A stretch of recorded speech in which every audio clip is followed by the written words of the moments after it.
जब बात ज्ञान की आती है तो भारत सहित पूरे विश्व में एक विशेष जाति का नाम सबसे पहले लिया जाता है और वो है ब्राह्मण। ब्राह्मण केवल एक जन्म नहीं, एक कर्म है, एक पद नहीं, एक जिम्मेदारी है, एक अधिकार नहीं, एक कर्तव्य है। ब्राह्मण वह है जो सर्वे भवन्तु सुखिनः का मंत्र न केवल बोलता है बल्कि जीता है, जो वसुदेव कुटुंबकम की भावना को हर सांस में महसूस करता है।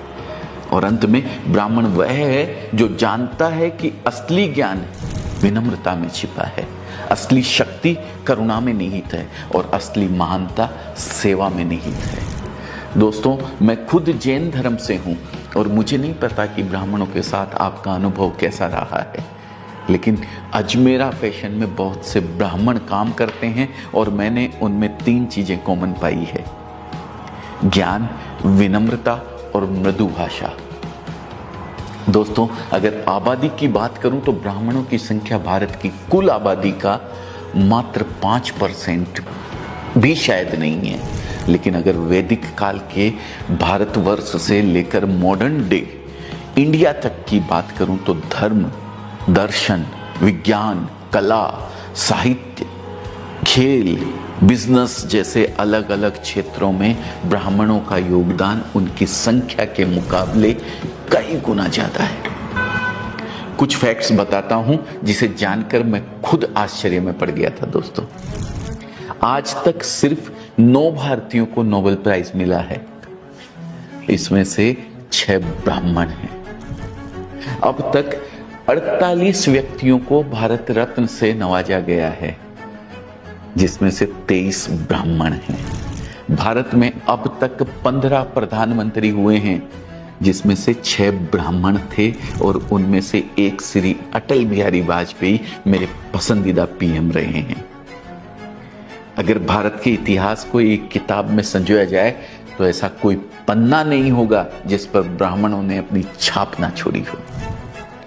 याद कीजिए महर्षि वाल्मीकि को, जिन्होंने रामायण जैसे महाकाव्य की रचना की, या फिर वेद व्यास को, जिन्होंने महाभारत लिखा। वे ब्राह्मण ही तो थे। और वो मनोज कुमार का गाना तो आपने सुना ही होगा, जब जीरो दिया मेरे भारत ने, जब जीरो दिया मेरे भारत ने, भारत ने मेरे भारत ने। वो जीरो देने वाला कौन था? आर्यभट्ट, एक ब्राह्मण। और आर्यभट्ट की लिगेसी को आगे बढ़ाने वाले भारत के सबसे महान गणितज्ञ श्रीनिवास रामानुजन कौन थे? एक ब्राह्मण। आयुर्वेद के जनक सुश्रुत कौन थे? एक ब्राह्मण। आज योग पूरे विश्व में विख्यात है। योग सूत्र लिखने वाले महर्षि पतंजलि कौन थे? एक ब्राह्मण। अपनी जटा में प्रतिज्ञा की गांठ बांधकर अखंड भारत की नींव रखने वाले चाणक्य कौन थे? एक ब्राह्मण, जिनके बताए अर्थशास्त्र और चाणक्य नीति का आज भी कोई जवाब नहीं है। हमें यह नहीं भूलना चाहिए कि जब मुगलों ने हमारे ग्रंथों को जलाने की ठानी, हमारे मंदिरों को मिट्टी में मिलाने का प्रयास किया, तब ब्राह्मणों ने विद्या और धर्म की लौ को बुझने नहीं दिया। अपने प्राणों की आहुति देकर भी उन्होंने हिंदू धर्म की जड़ें हिलने नहीं दी। उनके तप, त्याग और संकल्प ने धर्म की रक्षा की और भारत की सनातन संस्कृति को अमरत्व प्रदान किया। पेशवा राजवंश के बाजीराव ने 41 युद्ध लड़े और सभी में विजय प्राप्त की। मुगल साम्राज्य की चूल्हे हिलाने वाले पेशवा एक ब्राह्मण ही थे। 1857 में भी अंग्रेजों के खिलाफ युद्ध का बिगुल ब्राह्मणों ने ही बजाया था।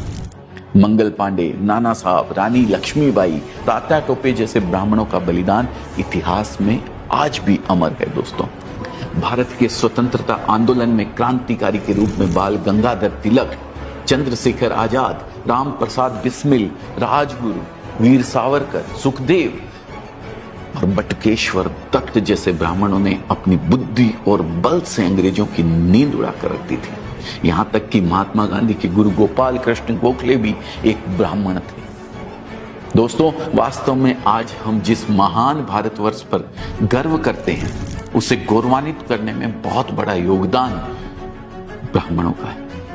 आज कुछ राजनीतिक कारणों से और कुछ ब्राह्मणों द्वारा किए गए भेदभाव के कारण बहुत से लोग पूरी ब्राह्मण जाति को ही कटघरे में खड़ा करने लगते हैं।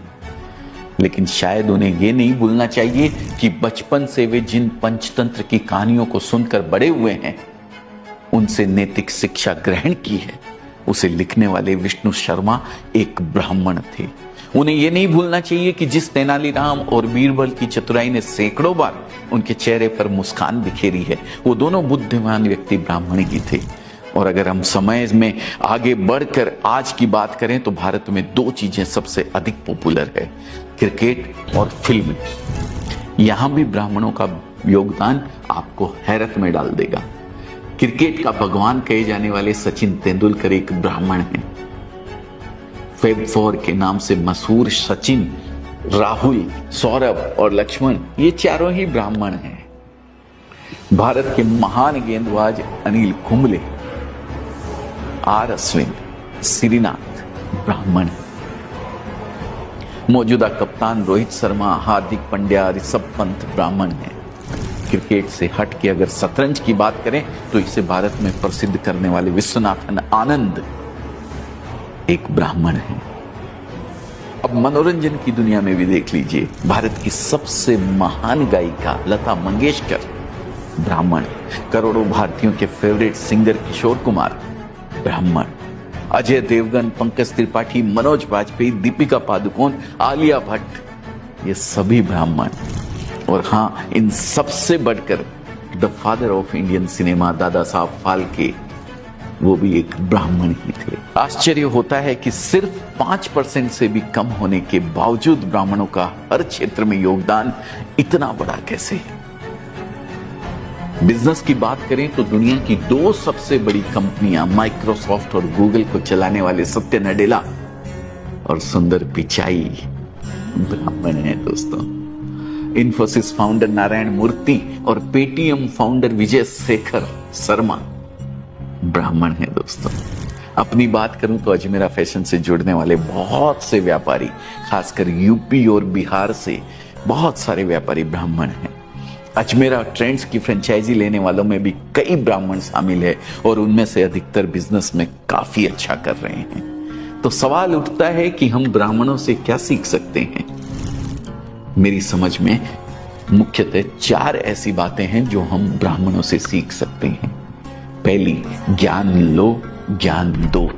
ब्राह्मण आज इसलिए आगे हैं क्योंकि उन्होंने शुरू से ही ज्ञान की शक्ति को समझा है। आज भी ब्राह्मण परिवारों में पढ़ाई लिखाई पर बहुत अधिक जोर दिया जाता है। और दोस्तों, ज्ञान के बारे में एक बात प्रसिद्ध है, यह बांटने से बढ़ता है। ब्राह्मणों ने ज्ञान अर्जित करके सिर्फ अपने पास नहीं रखा, उसे दूसरों को सिखाया। हमें भी पहले खुद अपनी स्किल्स डेवलप करनी चाहिए और फिर उसे आगे बढ़ाना चाहिए। दूसरी है निष्ठा और ईमानदारी। इतिहास उठाकर देखा जाए तो ब्राह्मण किंग कम किंग मेकर अधिक रहे हैं।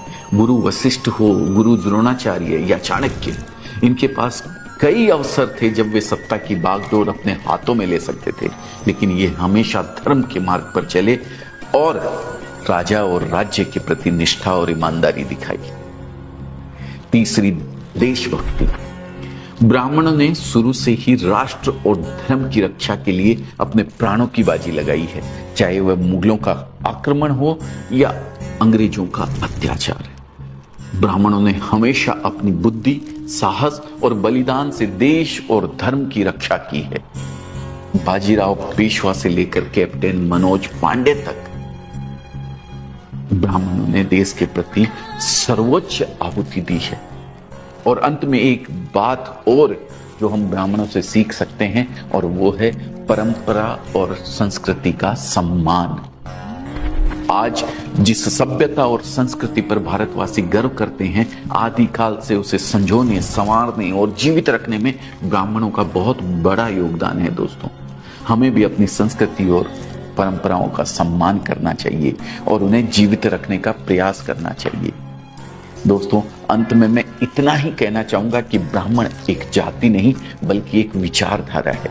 वह विचारधारा जो ज्ञान, सेवा और समर्पण की मिसाल है। एक ऐसा समुदाय जिसने न केवल भारत को दिशा दी बल्कि विश्व को भी ज्ञान के प्रकाश से अलौकिक किया है। जिनके तप से जगमगाता रहा यह धरा का आंगन, जिनकी वाणी से गूंजा धर्म का यह वंदन, वह ब्राह्मण थे, हैं और रहेंगे, जिनकी साधना से रोशन रहेगा यह जीवन। दोस्तों, ब्राह्मणों को लेकर आप क्या सोचते हैं? कमेंट में एक बार जरूर लिख के मुझे बताइएगा। साथ ही अगर ये केस स्टडी या जो भी आप समझते हैं इसको पसंद आई हो तो इसे लाइक करना मत भूलिएगा और शेयर कीजिएगा उन लोगों तक जिन्होंने शायद आज तक ब्राह्मण को पहचाना ही नहीं। बहुत बहुत धन्यवाद अपना कीमती समय देने के लिए। मैं दिल से आपका हृदय की गहराइयों से धन्यवाद करता हूं। जय हिंद, जय भारत, जय भगवान परशुराम।